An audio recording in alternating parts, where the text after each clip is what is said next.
I thought the money that I sent was legit. The $500,000 in gift cards was all given to Ashley. I believed everything that she told me. My husband says they all have the same accent. They all sound American to me. He thinks that they're in a different country. The number that shows up is in Louisiana. First gal I talked to, Ashley, her phone said she was calling me from New York.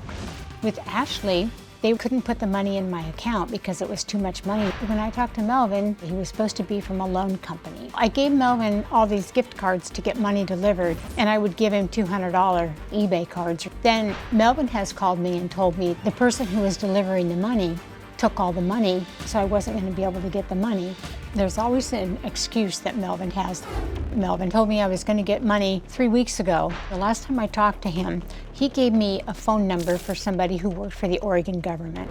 I talked to Mark about it. He took the phone number and ripped it all up. If I could just call this guy who supposedly works for the state government, I could confirm whether or not he really was working for the government. Mark had told me a few times, if he finds out I'm doing it again, make a phone call or send somebody money, he's going to want a divorce. And so I have tried not to let him know anything that I've been doing recently. I'm curious, you said that once they were going to put money in your account, but it was too much. Mm-hmm. Do you have an account that has a limit on how much money can be put in it? Not that I know of. He was only going to put in like $30,000. And I couldn't believe that was too much money. Did you see that as a red flag? He wanted to charge me like $12,000 to get it delivered.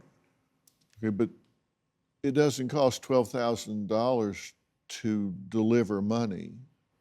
That's what he was asking me for. Was that a red flag? About 8 or 9 months ago. That it would cost $12,000 to deliver $30,000? Mm-hmm. Did that seem to you like, no, that didn't make sense? Didn't make sense. Melvin is supposedly just helping you get your money back, right? Yeah. Okay, but you had given money to an Ashley? Mm-hmm. Okay, do you know how much? $500,000. Okay.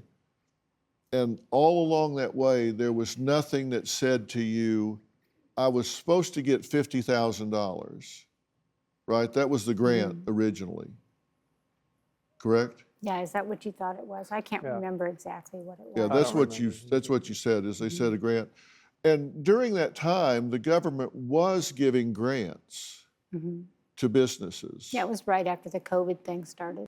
So I can understand how this could be within the realm of possibility, but did it ever make sense that you would somehow send $500,000 to get 50?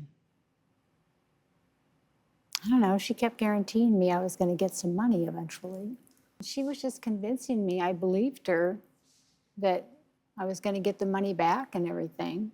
And you trusted her that it was coming back? I trusted her that it was coming back. And What was it about her that caused you to trust in her? Was she friendly? Was she helpful? The way she talked to me and stuff. I didn't really know anything about scams and any of that stuff happening. Were you scammed? Evidently, I never got the money back. You've been talking to this Melvin, and he said there was a man named Adam that can help you. Right. And supposedly he worked for the state of Oregon, for the government. And you said you were willing to meet him in person. Well, I wanted to call him and talk to him, and I'd meet him in person and see where he was working and, go meet him at his job. Do you have a story or a question for me? Click the link in the description and tell me what in the world is going on.